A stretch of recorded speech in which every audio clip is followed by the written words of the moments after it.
আসসালামু আলাইকুম everyone. I hope সকলে ভালো আছেন। আমি আপনাদের দোয়ায় অনেক বেশি ভালো আছি। সকাল 6টায় ঢাকা আসার জন্য রংপুরের কামারপাড়া বাস স্ট্যান্ড থেকে আহনাফ পরিবহনের একটি টিকিট সংগ্রহ করি। দেখতে পাচ্ছেন আমার সামনে আহনাফ পরিবহনের বাস দাঁড়িয়ে আছে। তারপর বাসে উঠে পড়ি। প্রথমত বাসটা পুরো ফাঁকা ছিল, এরপর সময়ের সাথে সাথে বাসে লোক ভর্তি হয়ে যায়। 5 মিনিট পরই আমাদের যাত্রা শুরু। আসলে ঘটনা হচ্ছে, একদিন বাড়ি ছাড়লাম, তারপর আর ওরকম ভাবে বাড়ি ফেরা হয় না। দীর্ঘদিন যাব করে আর ঘরে ফেরা হয়নি। কর্মজীবন, শত ব্যস্ততা, দায়িত্ব রেখে আর বাড়ি ফেরা হয় না।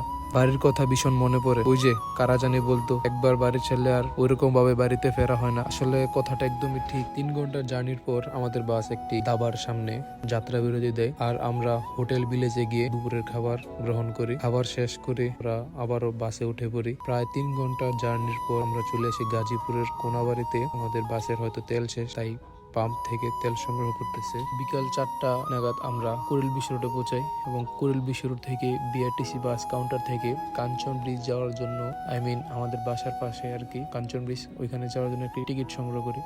আর কাঞ্চন ব্রিজ যাওয়ার পথে প্রথমেই পড়ে আমাদের পূর্বাচল 300 ফিট এক্সপ্রেস হাইওয়ে। আর ওটাতে ভ্রমণ করতে সবারই খুব ভালো লাগে, বিশেষ করে রাত্রিবেলা খুব যা হয়, অনেক লোক আসে, পর্যটক আসে। তারপর কাঞ্চন ব্রিজ থেকে একটি অটো নিয়ে আমাদের গ্রামের দিকে এগিয়ে যাই। এরপর প্রায় 30 মিনিট থাকার পর আমাদের গ্রামে পৌঁছে যাই। আজকের ভিডিওটা এ পর্যন্তই। আর সবাই আমার জন্য দোয়া করবেন। আর যদি ভিডিওটা ভালো লেগে থাকে তাহলে অবশ্যই লাইক, কমেন্ট এন্ড শেয়ার করুন। ধন্যবাদ।